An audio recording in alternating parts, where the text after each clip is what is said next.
ఆంధ్ర తెలంగాణలో తక్కువ ఫీజులతో high quality results ఇస్తున్న ఏకైక సంస్థ తిరుమల్ ఐఏఎస్ ఇన్స్టిట్యూట్.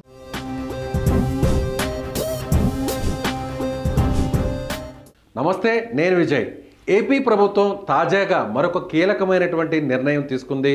గతంలో 2019 నుంచి 2024 వరకు అధికారంలో ఉన్నటువంటి వైసీపీ పార్టీకి సంబంధించి ఆ పార్టీ అధినేత జగన్మోహన్ రెడ్డి ముఖ్యమంత్రిగా తీసుకున్నటువంటి నిర్ణయాల్లో ఒక కీలకమైనటువంటి నిర్ణయం చెత్త మీద పన్ను.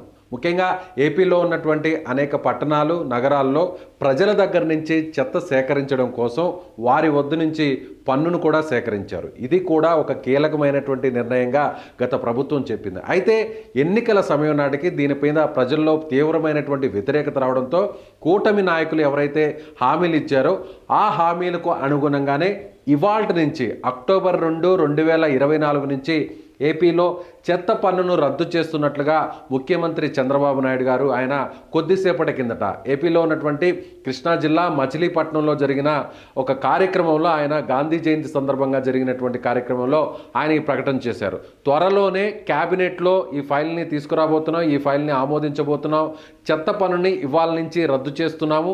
ఎక్కడా కూడా ఏ మున్సిపాలిటీలు, ఏ నగరపాలక సంస్థల్లో ఎక్కడా కూడా అధికారులు కావచ్చు, లేదంటే మున్సిపల్ సిబ్బంది కావచ్చు, ఈ నివాసాల నుంచి ప్రజల వద్ద నుంచి చెత్త పన్నుని ఈ రోజు నుంచి సేకరించవద్దు అంటూ కూడా చాలా క్లియర్ కట్గా చంద్రబాబు నాయుడు గారు ఆయన ఆదేశాలు ఇచ్చినటువంటి పరిస్థితి. త్వరలోనే దీనికి క్యాబినెట్ కూడా ఆమోదం తెలపబోతుంది. కాబట్టి ఇవాల్టి నుంచి అంటే సరిగ్గా 2024 అక్టోబర్ 2న గాంధీ జయంతి రోజున ఈ నిర్ణయాన్ని తీసుకున్నామని చెప్పని చంద్రబాబు చెప్పారు. గతంలో కూడా ఎన్నికలకు ముందు తాము అధికారంలోకి వస్తే చెత్త మీద వేసినటువంటి పన్నుని వెంటనే రద్దు చేస్తాము అంటూ కూడా కూటమి నేతలు ప్రకటించారు.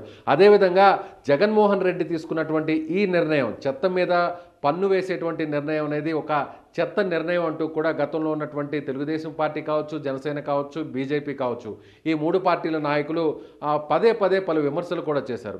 మొదట్లో ఎందుకంటే అక్కడ ఉన్నటువంటి మున్సిపాలిటీలు, పట్టణాల్లో అక్కడ శుభ్రంగా ఉండడం కోసం ముఖ్యంగా చెత్త అనేది ఎక్కడ కూడా రోడ్ల మీద చెత్త కుప్పలు లేకుండా చేసేటువంటి నిర్ణయంలో భాగంగానే అధిక వ్యయంతో కూడినటువంటి భారం అక్కడ మున్సిపాలిటీల మీద పడుతుంది. కాబట్టి ప్రజల నుంచే దానికి అవసరమైనటువంటి ఆ సొమ్ము వసూలును కూడా, ఆ రుసుమును వసూలు చేయాలి, ఆ పన్నును వసూలు చేయాలని అంటూ కూడా గతంలో ప్రభుత్వం ఆ నిర్ణయం తీసుకుంది. ఎక్కడా కూడా ఎవరు కూడా ఇలాంటి చెత్త మీద పన్ను వేస్తారా?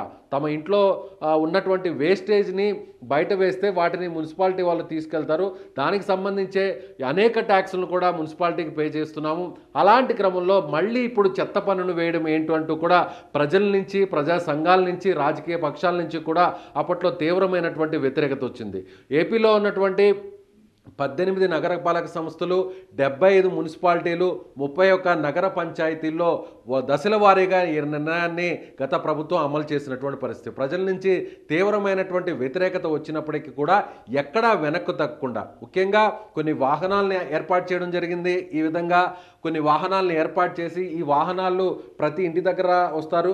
వచ్చిన తర్వాత మున్సిపల్ సిబ్బందికి ఇంటిలోనే కొన్ని డస్ట్బిన్స్ని ఏర్పాటు చేసేటువంటి పరిస్థితి. ఆ డస్ట్బిన్స్ కూడా గ్రీన్ కలర్ అలాగే బ్లూ కలర్లో ఉండేటువంటి డస్ట్బిన్స్లో ముఖ్యంగా తడి చెత్త, పొడి చెత్త అంటూ వేరు చేసిన తర్వాతే అక్కడ మున్సిపల్ సిబ్బందికి ఈ ట్రక్కుకి ఇవ్వాలంటూ కూడా గత ప్రభుత్వం ఆదేశాలు ఇచ్చింది. అయితే ఇప్పుడు ఇలాంటి ట్రక్కులు మళ్ళీ నేరుగా ఇక్కడికే వస్తాయా, ఇంటి వద్దకే వస్తాయా?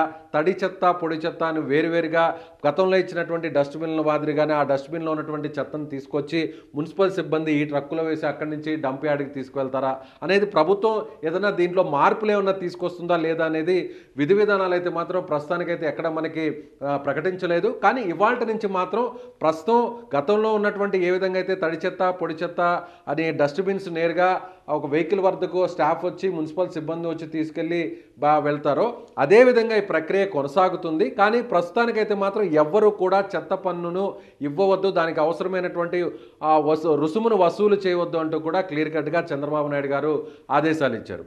సో ఈ నిర్ణయం అనేది మాత్రం ప్రజల్లో ఒక హర్షాతిరేకాలు వస్తున్నాయనే చెప్పాలి. ఎందుకంటే ఎక్కడా కూడా బహుశా ఏ ప్రభుత్వంలో, ఏ రాష్ట్రంలో కూడా ఇళ్లలో నుంచి వచ్చేటువంటి చెత్త మీద, ఇళ్లలో నుంచి చెత్తను బయటకు పారవేయడానికి పన్నును వసూలు చేయడం అనేది మాత్రం ఎక్కడా జరగలేదు. ఇదొక ప్రజా వ్యతిరేకమైనటువంటి నిర్ణయం అంటూ కూడా అప్పట్లో బాగా దీని మీద వ్యతిరేకత వచ్చింది. సో వెంటనే కూటమి ప్రభుత్వం వెంటనే నిర్ణయం తీసుకుంది, చెత్త పన్నుని రద్దు చేస్తున్నట్లు ప్రకటించారు. క్యాబినెట్లో కూడా దీనికి ఆమోదం తెలుపుతామంటూ కూడా చెప్పారు. సరిగ్గా 10 ఏళ్ల కిందట ఇదే రోజున, గాంధీ జయంతి రోజున అక్టోబర్ 2న ప్రధానమంత్రి మోదీ నాయకత్వంలో స్వచ్ఛ భారత్ అనేటువంటి ఒక కార్యక్రమాన్ని తీసుకురావడం జరిగింది. దానిలో అందరూ కూడా భాగస్వామ్యులయ్యాం. కాబట్టి దేశం అంతా కూడా చాలా ప్రాంతాల్లో కూడా పరిశుభ్రంగా ఉంది అంటూ కూడా చంద్రబాబు నాయుడు గారు వ్యాఖ్యానించారు ఈ కార్యక్రమంలో. అదేవిధంగా వైసీపీ ప్రభుత్వం అధికారంలోకి వచ్చిన తర్వాత 2019 నుంచి ఇప్పటి వరకు కూడా రోడ్ల వెంబడి, రోడ్ల పరిసర ప్రాంతాల్లో, రోడ్డుకు అటువైపు పరిసర ప్రాంతాల్లో 85 లక్షల మెట్రిక్ టన్నుల వ్యర్థాలు, చెత్త అంతా కూడా రోడ్ల పక్కన పేరుకుపోయింది. వీటన్నిటినీ కూడా సంవత్సరం రోజుల లోపలనే వీటన్నిటిని కూడా శుభ్రం చేయాలంటూ కూడా పురపాలక శాఖ మంత్రులకు, ఆయా శాఖ అధికారులకు కూడా ఆదేశాలు ఇచ్చామని చంద్రబాబు నాయుడు గారు ఆయన చెప్పారు. సంవత్సరం లోపలే రోడ్ల మీద ఉన్నటువంటి, రోడ్ల చుట్టుపక్కల పరిసర ప్రాంతాల్లో ఉన్నటువంటి వ్యర్థాలనంతా కూడా శుభ్రం చేసేయాలి, అక్కడి నుంచి క్లీన్ చేసేయాలంటూ కూడా ఆయన ఆదేశాలు ఇచ్చారు. 2029 నాటికి, రాబోయేటువంటి 5 సంవత్సరాల కాలంలో పరిశుభ్ర ఆంధ్రప్రదేశ్, స్వచ్ఛ ఆంధ్రప్రదేశ్గా పేరు తెచ్చుకోవాలి, దేశంలోనే ఒక నెంబర్ 1 ప్లేస్లో ఉండాలి క్లీన్ ఆంధ్రప్రదేశ్లో అనేటువంటి విషయాన్ని కూడా ఆయన ఒక మిషన్ను కూడా తీసుకురాబోతున్నట్లుగా కూడా చంద్రబాబు నాయుడు చెప్పినట్టు పరిస్థితి. ఏది ఏమైనా కానీ గత ప్రభుత్వం తీసుకున్నటువంటి ఒక ప్రజా వ్యతిరేకమైనటువంటి నిర్ణయంలో ఒకటైన చెత్త పన్నుని ఈ ప్రభుత్వం, ఏపీ ప్రభుత్వం రద్దు చేస్తూ అక్టోబర్ 2న గాంధీ జయంతి రోజున ఈ ప్రభుత్వం నిర్ణయం తీసుకుందనే చెప్పాలి. సో ఈ వీడియో మీద ఏపీ ప్రభుత్వం తీసుకున్నటువంటి ఈ నిర్ణయం మీద మీ అభిప్రాయాన్ని కింద ఉన్నటువంటి కామెంట్ బాక్స్లో తెలియజేయండి. Thank you so much.